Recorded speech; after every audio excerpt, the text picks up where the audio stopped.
juventude, pelo empoderamento das vozes juvenis.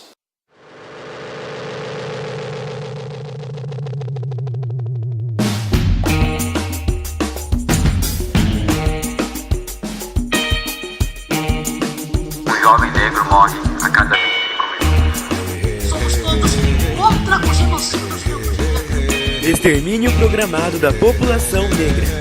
Que se apedaram do marginalzinho preso. A periferia precisa de voz. Palavra cruzada. Olá, muito boa tarde. Você está ouvindo a Rádio Juventude e começa agora o Palavra Cruzada, o programa que discute o Plano Juventude Viva, criado pelo governo federal em 2012, como forma de combate à violência que atinge jovens entre 15 e 29 anos, especialmente jovens negros e de periferias de todo o Brasil. A gente tem acompanhado diversos casos de violência contra esse jovem em que a polícia faz uso excessivo da força, em operações de alta letalidade, principalmente as que são realizadas em favelas e territórios de periferia, como vimos recentemente no bairro do Cabula, em Salvador, na Bahia, em que 13 jovens foram mortos pela Rondesp. A questão é, a segurança pública no país vive um momento de crise? Ou, como explica um dos nossos entrevistados de hoje, o Bob Controversista, de que a polícia atinge o seu ápice e que essa crise pode ser considerada um sucesso, entre aspas, no sentido de que foi formada exatamente para isso, para exterminar. No programa de hoje, a gente discute que tipo de preparo e reforma a polícia precisa. Também a importância da desmilitarização e da aprovação urgente do projeto de lei 4471, também de 2012, pelo fim dos autos de resistência, que acaba concedendo ao policial a não justificativa do uso da arma de fogo, consequentemente, na morte desse jovem. Eu começo o programa conversando com o professor e pesquisador da Fundação Getúlio Vargas e integrante do Fórum Brasileiro de Segurança Pública, o Rafael Alcadipani. Eu sou Nilmísia Silvestre, da Rádio Juventude, e você está ouvindo Palavra Cruzada. Palavra cruzada. Rafael, eu queria que você começasse explicando o que é o Fórum Brasileiro de Segurança Pública. O Fórum Brasileiro de Segurança Pública é uma entidade, né, que congrega acadêmicos, professores, pesquisadores e operadores do sistema de segurança pública, como policiais civis, policiais militares, peritos, né? E a ideia é que esse grupo ele desenvolva debate, faça pesquisas e para gerar conhecimento a respeito de um tema tão importante para o Brasil, que é a segurança pública.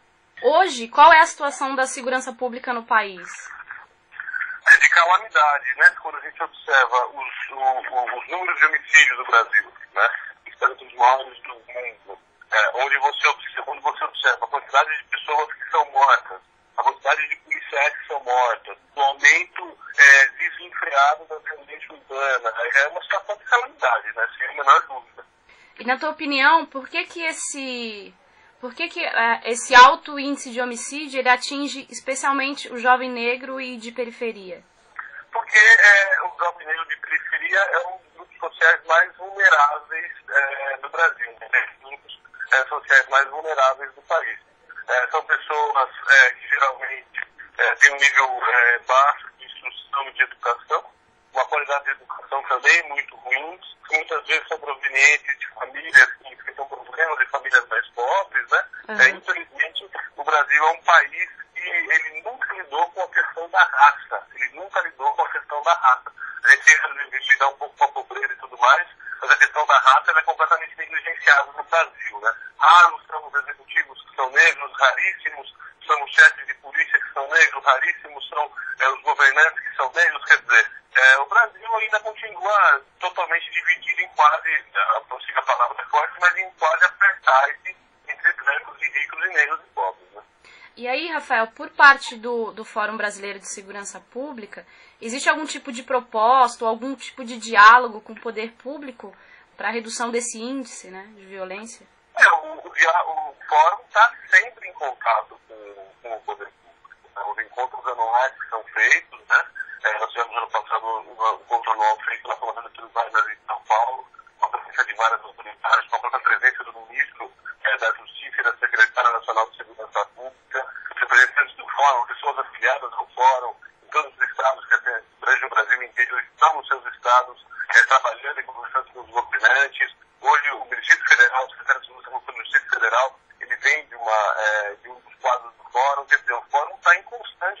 contato com o poder público para tentar ajudar na discussão e na solução do problema da segurança pública, né? Uhum. E quando a gente pensa, por exemplo, o tipo de treinamento, ou pensar uma reforma da própria polícia, né? Que inclui também a questão do estereótipo do jovem, a questão de formação mesmo da polícia, né? O que precisa ser feito? Uhum. Olha, eu acho que a polícia do Brasil, assim como o sistema de saúde público, o sistema de educação pública, ele passa por vários e inúmeros problemas. Problema de remuneração dos seus profissionais, problema de capacitação dos seus profissionais, um excesso gigantesco de burocracia. Quer dizer, são mudanças profundas e estruturais. Eu, particularmente, tenho dúvidas se a desmilitarização é um caminho, eu não acho que ela seja um caminho. Eu tenho dúvidas se juntar e fazer uma polícia única é o caminho, também eu não acho que talvez não seja o caminho. Mas, no primeiro momento, é um investimento grande em diminuição de burocracia e um investimento grande em salário, em opções de trabalho, porque na medida em que você tiver um salário maior, na medida em que você tiver melhores condições de trabalho, você vai atrair gente pessoas com mais capacitação para ocupar os quadros da polícia, e isso pode melhorar, né? A outra coisa é que essa questão do morticínio promovido pela Polícia Militar do Brasil, eu acho que não seria um exagero dizer que a Polícia Militar do Brasil, as três polícias militares, com honrosas e raras exceções, promove um morticínio da população negra, da população jovem, né? E essa questão ela passa por uma questão de mudança de cultura organizacional, de achar que todo jovem negro é ladrão e tem que ser enquadrado e tudo mais, né? Uhum. Esse é um problema que existe só no Brasil, essa questão do propaganda, existe na Inglaterra, existe nos Estados Unidos, é uma coisa meio generalizada em diferentes países do mundo. Agora o Brasil está muito atrás desse debate e está muito atrás nesse tipo de ação, né? Ô, Rafael, e você é a favor da desmilitarização da polícia? Eu tenho dúvidas, não sou concluso, eu tendo a achar que não. Porque a militarização ela é útil para você manter disciplina, para você manter ordem, para você manter hierarquia, e hoje as polícias militares elas conseguem trabalhar com uma certa eficiência. Porque eu sou a favor de ações fortíssimas de mudança cultural dessas tropas e da punição. Hoje um policial, via de regra, quando um policial militar mata um jovem negro, ele recebe aplausos dos seus companheiros. É esse tipo de atitude que tem que mudar. E você pode ter uma polícia que seja desmilitarizada e que essa cultura permaneça. Então eu acho que a desmilitarização é um pouco uma panaceia, mas ela mostra um problema que as pessoas têm e que a população tem, que é a violência policial. Só que a violência policial se resolve com a ação dura do governo não aceitando isso, com a sociedade não aceitando, porque muitas vezes quem perde pelo justiciamento é a própria sociedade, as pessoas principalmente que moram numa cidade de cima da escala social, mas é uma mudança cultural da polícia e da nossa sociedade que é importante para se alterar a situação dos jovens, do morticínio dos jovens negros da periferia, né? Se isso não fosse bonito, entre aspas, para aquele grupo, se não fosse, entre aspas, legal, a gente não estaria acontecendo. Se a sociedade não achasse que fosse justo, a gente não teria acontecido. A gente vê na época da ditadura militar, quando as pessoas queriam um fim da ditadura militar, eles vão toda uma pressão social, principalmente dos ricos. A grande verdade é que hoje a grande maioria dos ricos da elite brasileira já está pouco se lixando no que acontece com o jovem negro. E uma outra pergunta é com relação à aprovação do projeto de lei 4471, né, que defende os autos de resistência. Eu acho que isso é importante você não considerar que uma resistência, que o homicídio de uma pessoa numa situação de conflito, supostamente de conflito, não pode ser feito e legalizado, mas as mudanças são muito de cabeça e de mentalidade, que a polícia precisa mudar, a sociedade precisa evoluir, nós temos uma sociedade bárbara hoje, que aceita o homicídio do jovem negro na periferia, aceita a violência policial, muitas vezes campa a violência policial, mas também as polícias precisam começar a mudar urgentemente a sua mentalidade. Um comandante da polícia, um coronel, um major, um oficial, ele não pode congratular os seus policiais quando eles matam alguém. Isso é inaceitável. O projeto de lei pode ser útil, mas você pode ter. O Brasil é um país onde as leis pegam e não pegam. Você pode ter uma lei muito dura contra os policiais e ninguém aplicar. A questão é isso ser aplicado e isso ser utilizado em favor da população. O que a polícia não entende, infelizmente, é que quanto mais ela for rejeitada pela população, principalmente pela população pobre, mais problemas a gente vai ter de segurança. A polícia tem que trabalhar, principalmente as polícias militares, né, que tem esse problema muito sério da violência, ela tem que trabalhar de forma a criar relações de confiança com a população, principalmente com as populações mais desfavorecidas, que são elas que são as principais vítimas da violência num país tão desigual. E aí, uma última questão, assim, é pensar que a gente quando você fala que a gente está muito atrasado, né, nessa questão, e aí assume um ranking de país em que mais se mata no mundo, é justamente pela falta de priorização do tema da segurança pública por parte do governo? Eu acho que o governo até prioriza. O problema é que ele gasta mal e ele gere mal a segurança pública. A segurança pública é muito mal gerida no Brasil, né? E a segurança pública, ela é ela tem causas multifacetadas muito ligadas à questão social. Então, enquanto o jovem da periferia não tiver opção, enquanto as pessoas continuarem a ver o morticínio como uma solução para a segurança pública, infelizmente, isso é uma coisa que nunca deu certo, porque nunca se matou tanto no Brasil por forças policiais e nunca se roubou tanto, né? Então, enquanto a gente não pensar nas causas desse tipo de problema, a gente vai continuar vivendo nessa situação de calamidade, né? Palavra Cruzada. Estamos de volta com o programa Palavra Cruzada, que discute o Plano Juventude Viva de combate ao genocídio de jovens negros do Brasil. E hoje a gente trata da questão da segurança pública, especialmente as ações truculentas da polícia em todo o país, e que tem resultado na morte de centenas de jovens. Para falar sobre o assunto, eu converso com o Bob Controversista, que é coordenador do Ponto de Cultura com P de protagonismo e da Casa de Cultura Hip Hop Guarulhos e Alto Tietê. O Bob também é presidente estadual do Instituto Ganga Zumbi, além de integrar a Executiva Nacional da Nação Hip Hop Brasil. Desde 2009, ele participa de diversas discussões sobre a implementação do Plano Juventude Viva. Bem-vindo à Rádio Juventude mais uma vez, Tá. Bob Controversista.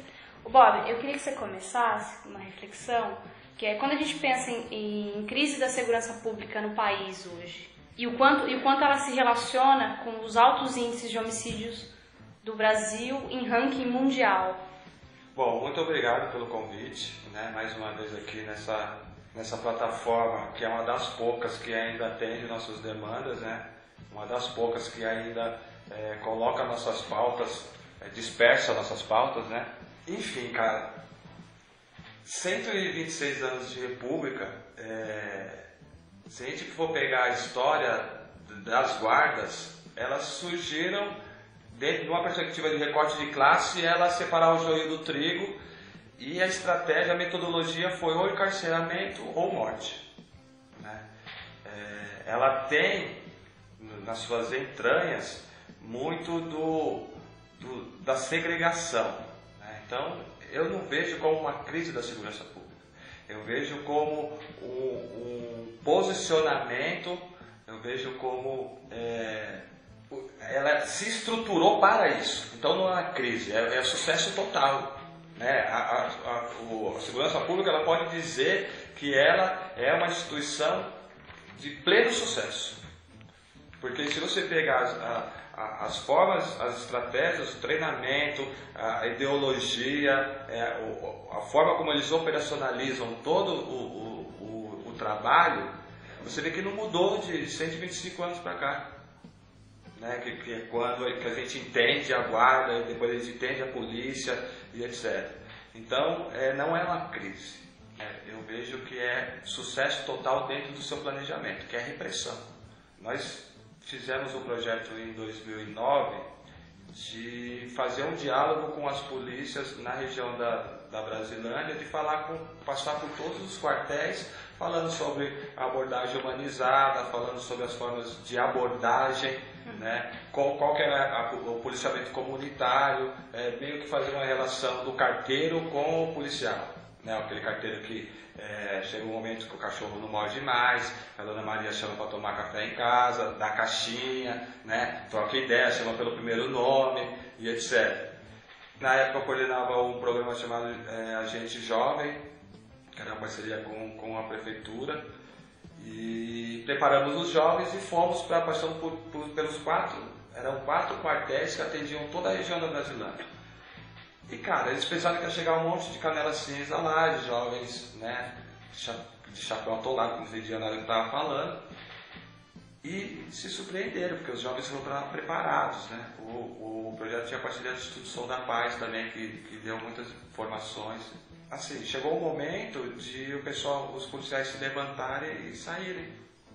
Então assim, eles não têm a perspectiva do estabelecimento de um diálogo. A segurança pública não foi pensada para dialogar, não foi pensada para ter uma relação humanizada com os cidadãos e cidadãs brasileiros.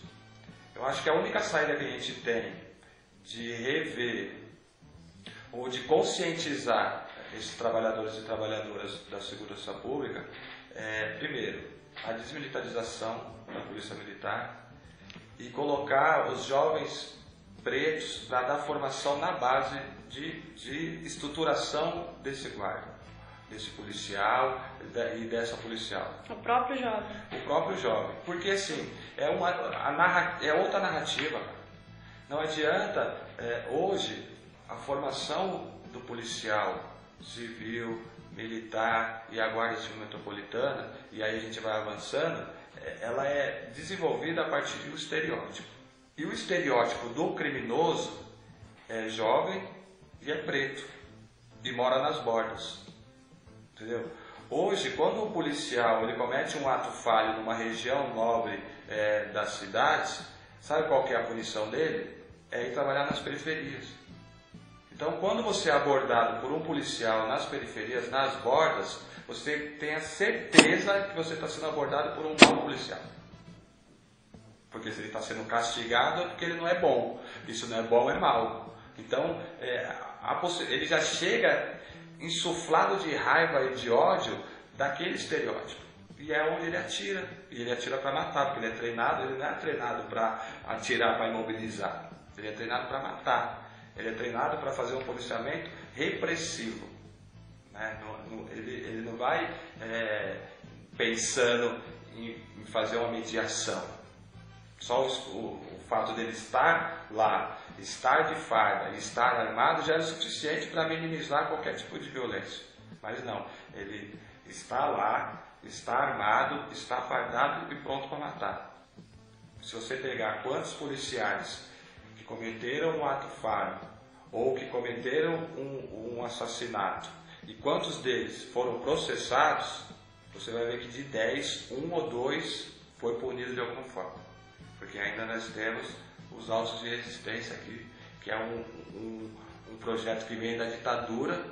Né? Eles estavam matando tanto que eles falaram, vamos arrumar alguma coisa para, assim como Hitler criou as condições de matar mais, então ele foi criando estratégias, então a gente até brinca, né, da etimologia do número 3, quando a gente fala 13, que vem justamente da época da intervenção de Hitler. Pessoas que tinham déficit intelectual, que eram loucos, etc., eram marcadas com o número 13. E elas que eram as cobaias para fazer os testes e etc.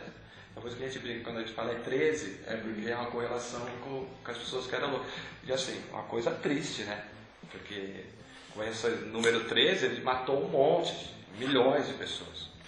Enfim, eu não vejo a segurança pública em crise. Pelo contrário.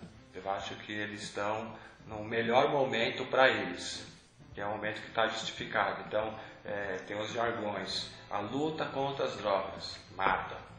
Né? A luta contra os insubordinados ou os rebeldes mata. Né? A luta contra as ocupações, etc. Mata também. Então, assim, não tem crise, é sucesso total. A PL 4471 não sai do papel por conta desse sucesso. E nós somos aqueles que querem um diálogo, e a PL, a gente quer que ela passe, não é para sair punindo a esmo policiais, é para que minimamente os assassinatos sejam investigados. Simples assim. Então, a PL não é contra a polícia, pelo contrário, ela quer qualificar o trabalho das polícias. Porque o discurso da burguesia e dos policiais é que essa PL vem para tirar o poder de polícia, para isso, para aquilo, entendeu? Não tem nada a ver. A PL 4471, ela vem desconstruir uma estratégia da ditadura de desqualificar a perda, desqualificar a vida, e etc. E criar condições de que esses assassinatos não sejam investigados. Hoje o policial vai, ele dá um tiro em você porque você está com o telefone celular na mão, e aí ele inventa de que você reagiu.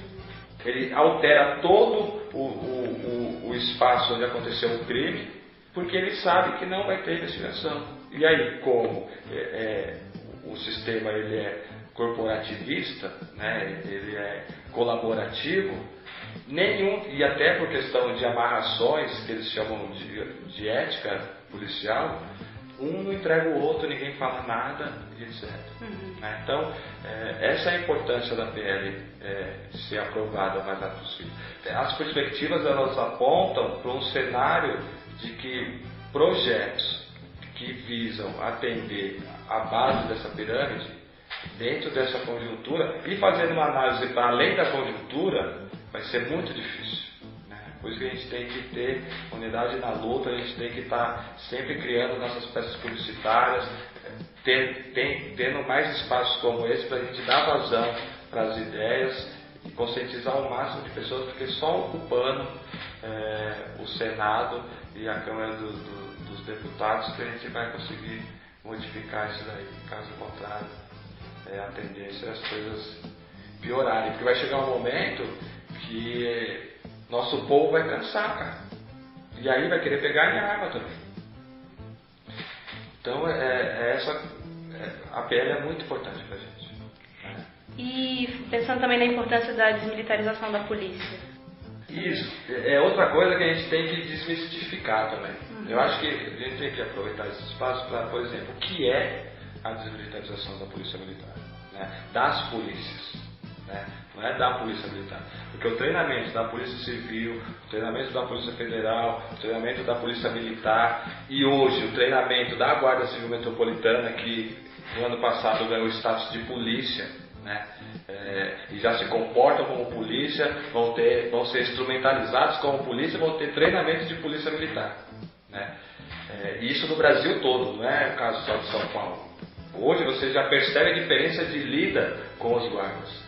Antes você podia chegar no guarda e trocar ideia, porque a formação do Guarda Civil Metropolitano é diferente. Ele tem lá direitos humanos, ele tem a questão da humanização, ele tem a questão da valorização da coisa pública, da troca de ideias, a troca de ideias e entendimento do cidadão, é uma relação mais próxima. Você já está vendo. A gente já percebe a diferença. A gente que faz muitas intervenções de rua, a gente já está percebendo a diferença. É lógico que tem muito do caldo da gestão Kassab, entre outros aqui na cidade, falando da cidade de São Paulo. Mas várias cidades que eu visito, a gente já consegue perceber. Então, o que é a desmilitarização? A desmilitarização, ela é 80% na formação desse profissional de segurança. Em vez de ele ser formado para ir para a guerra, em vez de ele ser formado para ir para o embate, né, de ir para o front, de ser treinado, preparado para sair para a troca de tiro, ele vai ser treinado de forma humanizada. Ele vai ter as noções do Estatuto da Criança e do Adolescente, de direitos humanos, vai pegar pouco na arma. Você não vai perder o direito de dar tiro, mas você tem que entender que cada vez que você apertar o gatilho, é um sinal de fracasso em todo esse processo aqui. Não de sucesso. Porque hoje está posto assim, se eu dou um tiro, é sucesso. A desmilitarização, ela é de suma importância nessa perspectiva, de que o policial ele tem uma formação para que na labuta dele, no desenvolvimento do seu trabalho, ele primeiro veja o ser humano e depois o ato falho ou qualquer que tenha que ser coibido nas formas da lei desse sujeito de direitos. Hoje é o contrário. Ele olha para mim, preto, de dread, calça larga, ele fala: esse cara não pode ser um professor, um engenheiro, um advogado, um médico, um dentista. Ele é um possível problema para a sociedade, ele é um possível ele está prestes a cometer um atentado aqui. Então a gente desconstruir gradativamente esses estereótipos, e por isso que eles são contra, porque aí a síndrome de Rambo não vai acontecer mais. A síndrome de Chuck Norris ou de Coronel Nascimento vai ser desconstruída. E a gente vai ter muito mais cidadãos, porque eles não entendem que eles são cidadãos a serviço de outros cidadãos. E aí a desmilitarização ela vem nesse sentido, de trabalhar na base de formação desse profissional. E não tirar a arma dele, tirar o colete dele, colocar ele para trabalhar de camisa regata e bermuda e pedir para ele abordar meninos, meninas, homens e mulheres com .40 e fuzis, etc. Não é isso. Não é mesmo porque a gente tem as várias polícias, né? A gente tem, por exemplo, a gente tem a Rondesp lá na Bahia, a gente tem a HAL lá no Espírito Santo, a gente tem a Rota aqui, que são grupos de policiais que só saem para matar. Desses grupos de rondas ostensivas, todos eles têm perfil em Facebook, Twitter e etc. E aí todos eles marcam aonde vão estar e falam que vão matar. E matam. E como que não rastreia o ID? Como que ninguém é preso? Porque eles estão falando que faz vídeo, tem um monte de vídeo no YouTube aí dos policiais falando que vai matar, aqui vai mostrando arma, bandidagem. Hoje vão pegar, hoje vai passar um rodo geral. E não acontece nada. Então isso é fruto do escudo chamado autos de resistência, né? E a formação que é para militar. O que o exército está fazendo lá na Maré, as polícias militares fazem todos os dias nas quebradas. É isso. E aí eu queria tocar em duas coisas, Bob, que é a negligência do próprio Estado, né? De como, se a gente pensar, por exemplo, o plano de Juventude Viva. Ok, cria-se um plano de combate à violência com um público específico, que é esse garoto de 15 a 29 anos, jovem, negro de periferia, mas ao mesmo tempo o Estado vai dando condições também para que as coisas continuem acontecendo. A própria polícia. E aí essa negligência, isso é uma coisa, a negligência do Estado e a polícia como principal agente, né, causador, enfim. E aí, por outro lado, também quando você fala do estereótipo, tem também uma parcela da população, né, que enxerga o policial como esse herói, ou de que tá certo mesmo, tem que matar, porque ela também, na cabeça da pessoa, também tem esse estereótipo de que tá com boné, que é preto, bermudão, não serve, não tem profissão, é perigo. Assim, eu tomo muito cuidado com que esse questionamento que você faz é um questionamento extremamente perigoso. E eu sempre parto do seguinte, que somos vítimas. Somos vítimas de uma cultura de 500 e tantos anos de que somos sempre os culpados. A gente é sempre o culpado.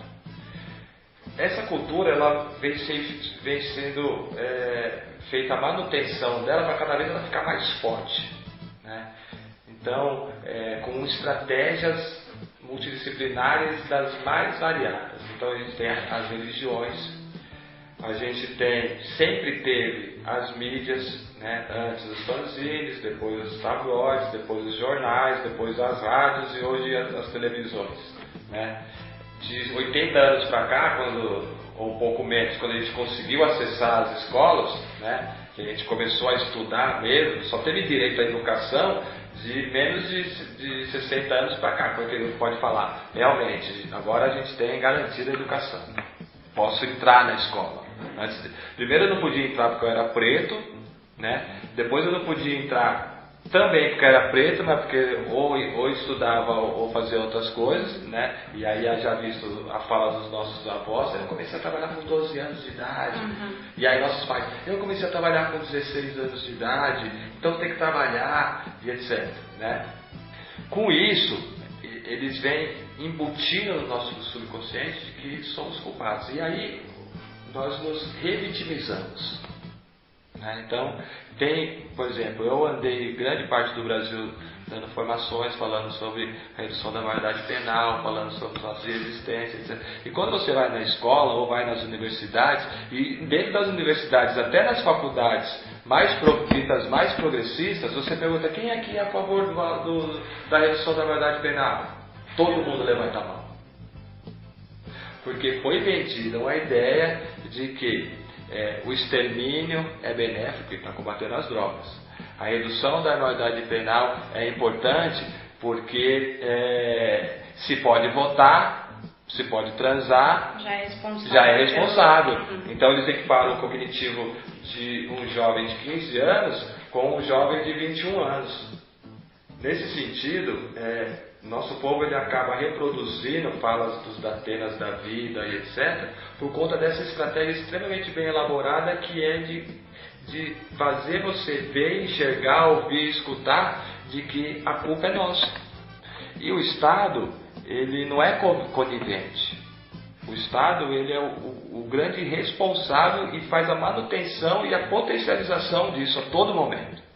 Então, o Estado hoje é o grande responsável pelo extermínio das juventudes pretas e pobres. O Estado, ele é o grande responsável pela falência das relações e do diálogo entre a base e essa estrutura. O Estado, ele é o grande responsável por a gente estar passando por esse momento. Então, deixou de ser conivente. E aí vamos cortar na carne, agora, falando do Juventude Viva. Segundo o mandato do presidente Lula, a gente já vinha, na verdade, fazendo algumas discussões e tal, e dialogando como que a gente podia construir uma plataforma de enfrentamento, no primeiro momento, a essas violências, principalmente pela juventude preta e pobre. Tanto que eu discuto que assim, o nome não deveria nem ser Juventude Viva, deveria ser Juventude Negra Viva, porque historicamente é quem está sendo exterminado. Em 2010, a gente recebe aquele baque do relatório, o Mapa da Violência, de 2010, que aí ele aponta o Brasil com quase 60 mil assassinatos, e 77% desses assassinatos, na maioria, homens pretos e jovens. Daí surge a grande construção que se deu em 2012, mais plenamente, do Plano Juventude Viva. Uma chamada da CEPI e da Secretaria Nacional de Juventude, em diálogo com, na época, acho que 11 ministérios, de pensar um plano de ações que ele foi estruturado em 4 eixos. Então era a questão da inclusão, a parte de territórios de violência, o enfrentamento à violência e a inclusão no mundo do trabalho e etc. 4 eixos principais, e cada um desses eixos com várias diretrizes e etc. de cima para baixo. Passaram-se 2 anos e o plano ele continua sendo muito importante que seja efetivado, mas ele não, assim como a Lei 10.639 de 2003, assim como a Lei 8.069 de 1990, que é o Estatuto da Criança e do Adolescente, assim como o SUS, assim como vários outros planos e leis de extrema importância para a gente e super modernos, atuais, não são implementados, não são efetivados. Assim como a Lei Cultura Viva, que foi agora transformada em lei, mas ainda vai galgar muitos caminhos para poder ser efetivada plenamente. O Plano de Juventude Viva, ele virou, por conta dessa articulação com vários atores e etc., um puxadinho de políticas públicas. Então, como tem a questão da cultura, educação, trabalho, etc., quando ele chega para nós, por exemplo, partido do municipal, quando ele chega no municipal, aí faz as reuniões e chama um monte de secretaria. Aí, não, mas eu tenho lá na Secretaria do Trabalho o trabalho de telecentro. Aí coloca a logo da Juventude Viva lá e dá a mesma formação, não traz ela para a realidade da Juventude Viva, que é, primeiro, fomentar o desvelamento e o desenvolvimento de uma leitura crítica de mundo nesse jovem que é vítima. Segundo, inclusão com qualidade na perspectiva do empreendedorismo. Por isso que o plano ele aponta a economia solidária como estratégia, ele aponta a educação popular como estratégia, ele aponta a cultura, as culturas como estratégia de formação, porque daí você forma a partir da realidade local. O Brasil é um país de dimensões continentais, cara. A realidade do povo de Manaus é extremamente precária, mas a realidade do povo lá de Esteio ou de Canoas, no Rio Grande do Sul, também é complicada. A realidade do povo que mora lá em Arco Verde, no nordestão do país, é extremamente complicada, mas a situação do povo que mora na cidade de Tiradentes ou no Capão Redondo também é extremamente complicada. Como que você vai conseguir dar formação, articular, organizar e efetivar um plano dessa dimensão com essa merreca de pessoas? Você vai sucatear e aí você transforma o plano no que ele está sendo transformado, que é um puxadinho de políticas públicas. Então, como eu não consigo efetivar, é igual aos nossos carrinhos de rolemã. Como eu não tinha as rodinhas todas iguais, eu achava uma rodinha maior, colocava maior, aí eu achava uma lá um pouquinho menor, eu colocava menor, aí na frente eu colocava uma e ia fazendo essas amarrações. O carrinho andava, mas andava tudo capenga. Nossa bandeira é assim, implementar de forma definitiva o plano de juventude de vida. Entendeu? A gente não tem outra saída. Sabe? Porque com os recursos do plano, que em vez de a gente ficar dando oficina de DJ, de MC, eu sou militante da cultura hip hop, mas em vez de ficar dando oficina de DJ, de MC, eu até posso dar essas oficinas, mas eu tenho que chamar nossos pretos e pretas e falar, você está fadado a não passar dos 21 anos de idade. Sabe? Eu tenho que chegar na Secretaria do Trabalho e falar assim, Secretaria do Trabalho, muito bem, seu trabalho é legal, mas a gente está vindo com essa metodologia aqui, com nossa narrativa, nossa estética e nossos conceitos. Porque daí a gente vai falar de igual para igual com os nossos iguais. Você entendeu? Os recursos do Plano de Juventude Viva, eles têm que vir carimbados, escrito Juventude Negra Viva. Esse dinheiro é para esse trabalho, para evitar que os puxadinhos mamem na teta desses recursos. Cara, onde já se viu você pegar o dinheiro que é para construir possibilidades de superar essas mazelas e você pega esse dinheiro e joga na mão do opressor, cara? É uma contradição. Marx falava, que as contradições estão postas para serem administradas, mas essa não dá para administrar, não dá. A gente não tem condições de engolir uma coisa dessa, né? Então a gente tem que ter gestores alinhados com essa concepção, alinhados ideologicamente, para primeiro conversar com a segurança pública, né? Chamar os coronéis e capitães, etc. E falar assim, gente, aqui, vamos conversar. O que você acha que a gente tem que fazer para cessar essa guerra? A gente está disposto a trabalhar com a polícia militar e com a polícia civil e etc. Porque a gente vai conscientizar, porque são trabalhadores e trabalhadoras que colocam a farda para secar atrás da geladeira, porque é mal visto na quebrada, porque é polícia. Esse trabalho aqui que a gente está fazendo é um trabalho público, para o público, né? Então eu estou servindo, né? Mesmo que não concordem com nada que eu estou falando, mas a gente está criando as condições de abrir o contraditório e fazer um debate, e aí isso vai resultar numa praxis, e a praxis ela transforma. Enfim, o Juventude Viva, ele é, na minha concepção, a grande retomada de novas possibilidades. Então é importante como mexer nas diretrizes curriculares do ensino fundamental e médio, é importante efetivar o Juventude Viva. Tão importante como efetivar plenamente a Lei 10.679, que vem amarrada, na verdade, com o plano, é importante viabilizar os recursos e construir essas possibilidades do plano acontecer. Não como esses puxadinhos aí. Então, cara, tem tudo para dar certo. Não adianta você pegar um monte, por exemplo, agora nós temos uma nova ministra da CPI, né, que é a Nilma, que é uma guerreira militante, uma intelectual, cara.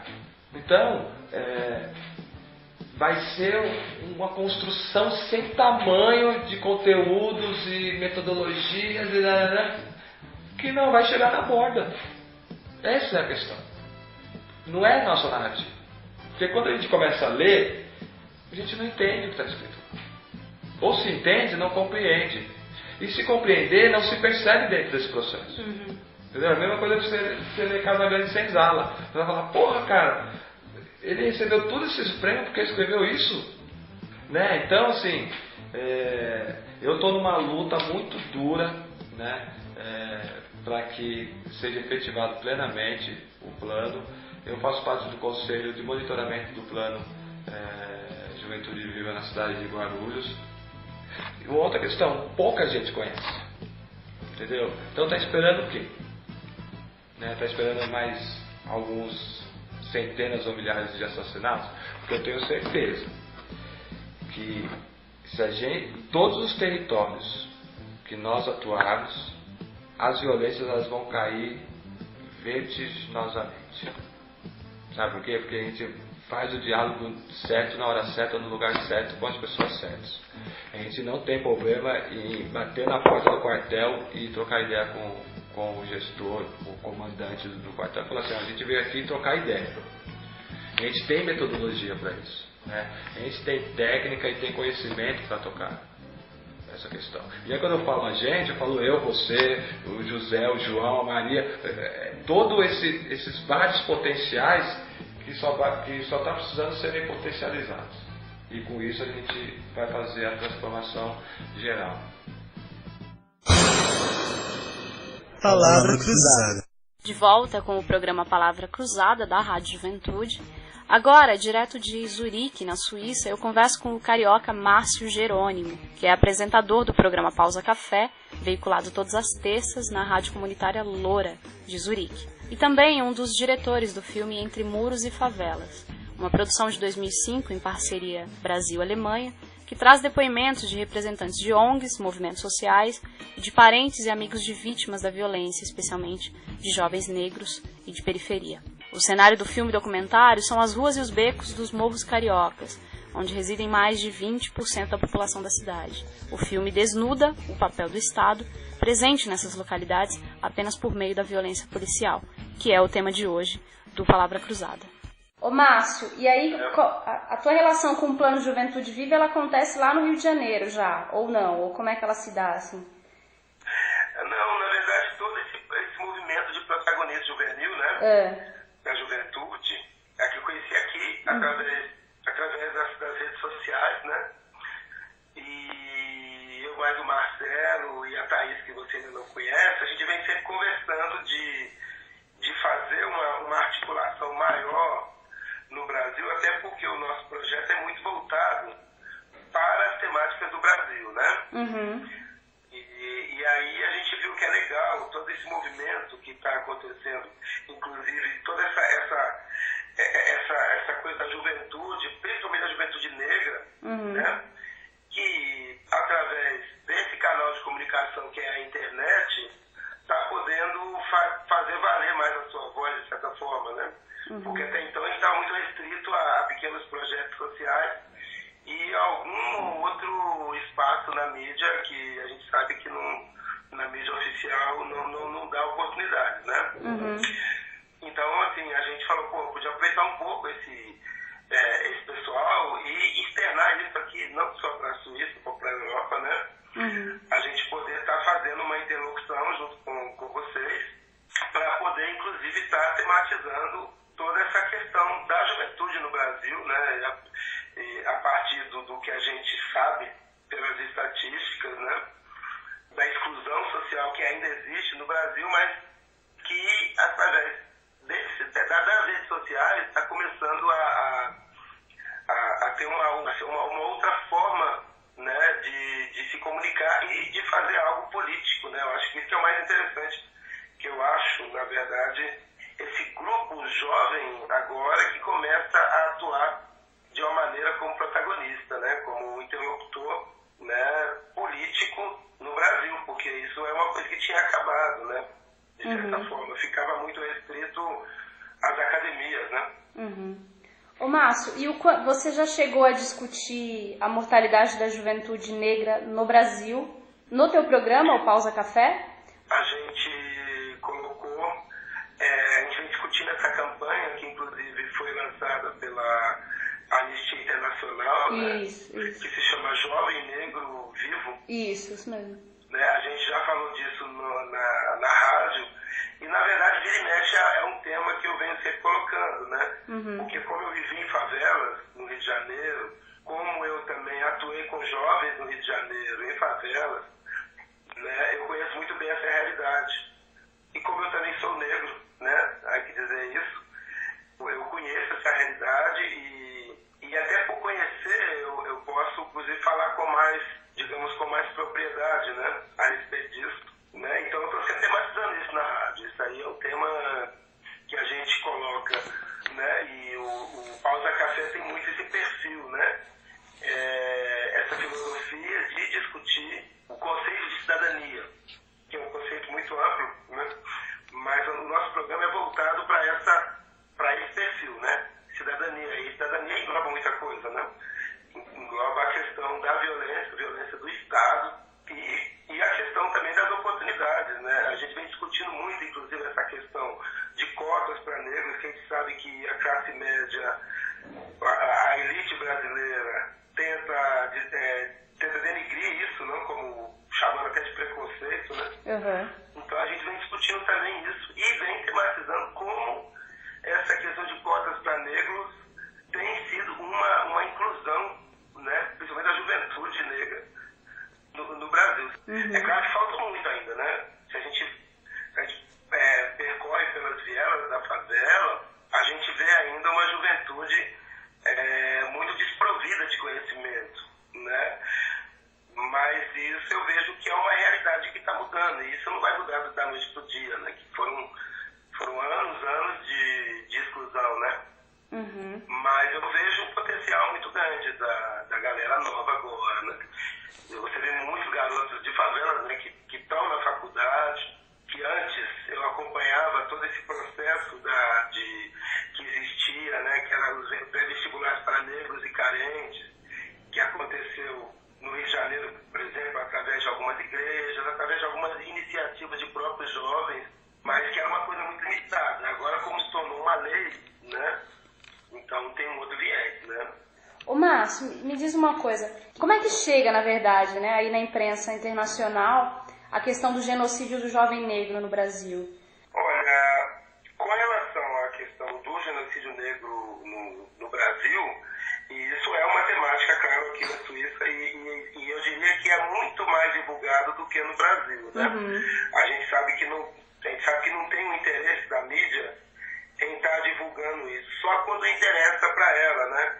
Eu estava vendo há pouco essa situação que aconteceu no Rio, de um garoto que a polícia matou e que ele estava gravando uma coisa no celular, o celular ficou ligado e aí pôde ser divulgado isso, né, através das redes sociais. E aí você vê que a Globo mostra esse caso, né, mas no geral só mostra alguns pequenos pontos, né. E aqui na Suíça é claro que a discussão é de uma forma mais geral, mas os dados são colocados, né? E existe inclusive algumas redes, algumas ONGs, digamos assim, algumas associações que discutem o Brasil, né? Tem na Alemanha a COBRA, que se chama Cooperação Brasil, e aqui, no caso, a Suíça em si, esses casos chegam porque justamente a sede da ONU está localizada aqui, né, em Genebra, né? Mas, de qualquer maneira, o que a gente percebe é que aqui a notícia, dentro desse contexto mais geral, assim, político, ela chega com muito mais peso aqui na Suíça. Agora, com relação aos jovens daqui, aí você tem, quer dizer, no caso particular da Suíça, você tem uma imigração muito grande, né? Existe uma imigração de pessoas de Sri Lanka, pessoas do Brasil, inclusive, pessoas do norte, do leste europeu, e aí você vê um processo de discriminação desses garotos. Esses meninos são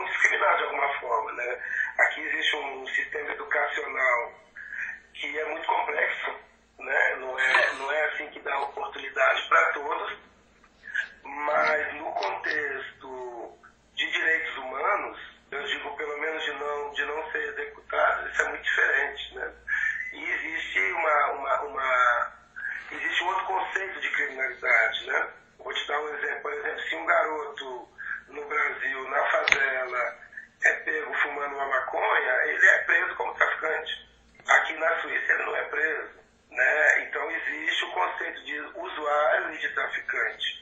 E mesmo a pessoa sendo traficante, dependendo da quantidade, de repente ele é condenado a pagar uma multa, né? E o sistema prisional também aqui é muito diferente, né? Você não tem esse absurdo porque uma pessoa está traficando, por exemplo, ficar 5, 6 anos numa cadeia, né? Ou da superlotação, né?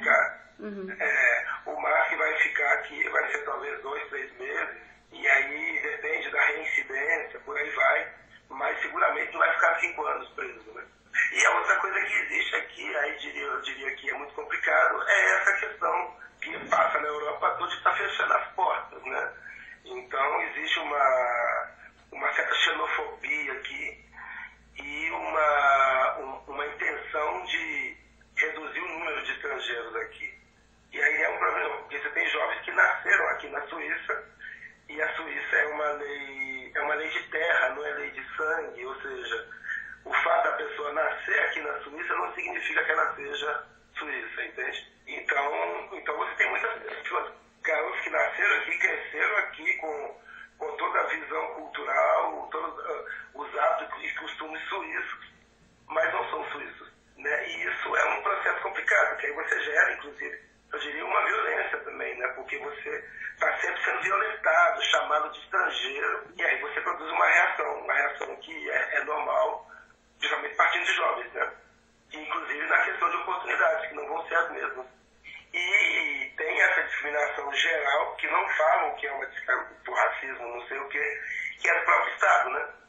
O Estado fica dizendo, né, a todo momento que aqui tem muito estrangeiro, que esse pessoal não quer trabalhar, e começa a trabalhar na cabeça do suíço, né, essa lógica de expulsar essa galera, né, que é, na verdade, uma prática um pouco nazista, né, um pouco fascista, nazista, onde você trabalha uma lógica do nacionalismo e coloca o estrangeiro como principal inimigo.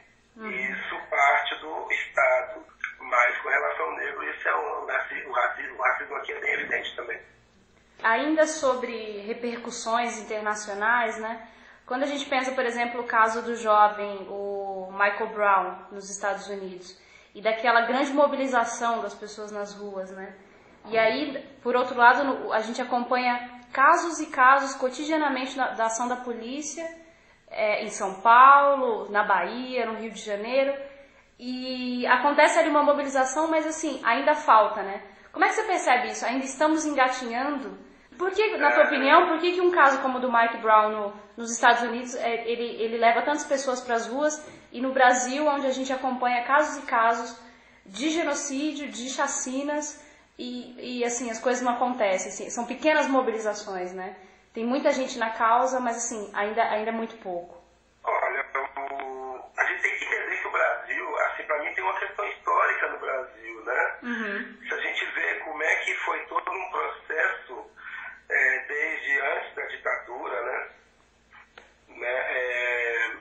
Para frente, você vê que foi todo primeiro que você tem um canal como a Rede Globo que foi construído para unificar o país. Imagina, o Brasil é um país tão grande, né? E você cria um canal, né, que consegue dominar toda uma nação, né, com informações e alienando, né?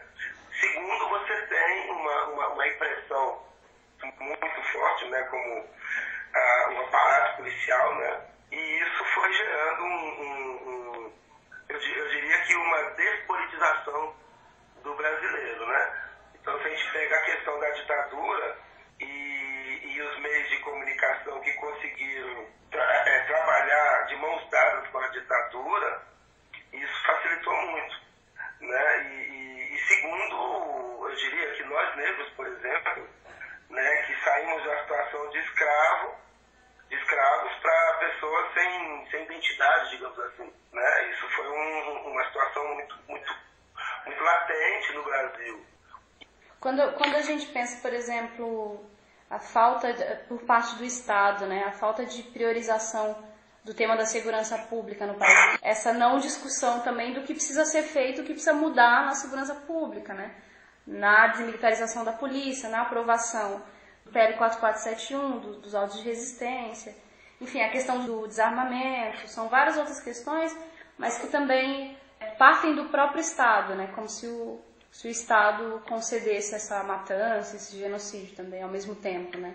Ao mesmo tempo que cria condições, como o plano Juventude Viva, de proteção e de combate à violência, mas que também, por outro lado, não resolve a outra parte, a principal parte, né? Eu acho que, na verdade, tem que haver vontade política, né? E tem que haver também uma participação maior da sociedade civil, né? Não é fácil num país como o Brasil, onde você vai fazer manifestação, a polícia está lá te dando porrada, né? Mas tem que ter essa mobilização. E essa mobilização, eu acho que ela parte por estar semeando junto às pessoas que sofrem isso, principalmente os jovens, né? Trabalhando com eles e falando, olha, vamos começar a buscar mecanismos, orientando também, dando informações, aonde você vai quando você é violentado, de que maneira, né, junto aos órgãos oficiais também, como o Ministério Público, por aí vai. E agora, parte por uma politização, né? Isso é o ponto principal. Não é fácil, devido a todos esses anos de despolitização. Mas eu acredito que está mudando. A visão que se tem do menino da favela é que a justiça não vai para ele. Esse é o pensamento do jovem, né? Do jovem de favela, do morador de favela, né? Eu queria saber, para encerrar, né, o que você pensa do plano Juventude Viva, assim, diante de todas essas questões que a gente tem, que é uma questão histórica, que é a questão do racismo, que é a questão da ação da polícia, da ação truculenta da polícia, né, com relação aos jovens. Se um plano como Juventude Viva do governo federal, criado lá em 2012, ele é suficiente? Não é, principalmente porque é um plano, é um projeto, digamos, institucional, né? E aí, queira ou não queira, você vai ter certas limitações. Porque não é uma crítica que eu estou falando, não estou dizendo que é ruim. Mas ele tem as suas limitações, né? Então, o que é necessário, além dessa possibilidade de um projeto assim, é ir além dele, né? Além dele. Tem que ter vontade política, tem que ter ideologia. E por outro lado, é assim, se um governo sai, esse projeto acaba, começa outro. Então, o que dá sustentabilidade em um movimento é justamente a base. É trabalhar com a base e ouvir a base, né? E saber o que eles querem também. Se a gente for pegar esses jovens hoje em dia, tem que saber o que eles querem, né? E saber trabalhar isso, né? Você vê, como você diz, por que não ter o baile funk? Por que não... Sabe, tem certos assuntos que têm que ser tematizados aí e tem que ser respeitados enquanto uma cultura do ambiente, para que você possa, a partir daí, fazer a sua intervenção. E um projeto de governo, ele tem um foco, né? Ele não é o suficiente, não, eu não acho. Palavra Cruzada. Muito bem, o programa Palavra Cruzada fica por aqui, mas se você não conseguiu ouvir a edição de hoje, tem reprise no domingo, às 9 da noite, e na terça, às 11 da manhã. Para ouvir os programas já produzidos sobre o tema Juventude Viva, acesse o nosso canal no YouTube, Palavra Cruzada, Juventude Viva. E acompanhe a programação da Rádio Juventude pela página do Facebook e também pelo Twitter. Eu sou Neumísia Silvestre e volto na sexta-feira que vem com mais um Palavra Cruzada. Até lá. Rádio Juventude. Pelo empoderamento das vozes juvenis.